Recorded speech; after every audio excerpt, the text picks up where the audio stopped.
বিসমিল্লাহির রহমানির রহিম।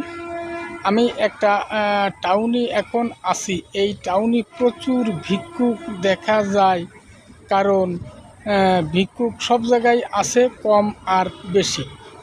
তেমনি টাউনে তুলনামূলক একটু বেশি থাকে। তাই আমি এগো উদ্দেশ্য করে বলতেছি, একটা ভিক্ষুক যদি দেখেন, সে আপনার কাছে যদি কোনো টাকা বলে যেন আমাকে একটা টাকা দাও, তাই বলি প্রত্যেকে দেওয়ার চেষ্টা করবেন, কারণ এই ভিক্ষুক কালাম সবার কাছে আটফাতে না।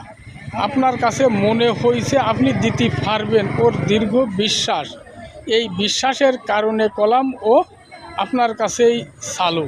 তাই আপনার কাছে যদি খুচরা কোনো সময় না থাকে, তাহলে তারে সুন্দর একটা কথা বলে দেবেন, ভাই বাপু আমার কাছে খুচরা নাই, থাকলে দিতাম। এই রামের কথা বলবেন। কোনো সময় রাগ জাপ করে কোনো কথা বলবেন না। আল্লাহ কারে কোন সময় কার দুয়ারে পেটাবে, এটা আল্লাহ রব্বুল আলামিনই জানে, আর কোনো ব্যক্তি জানে না।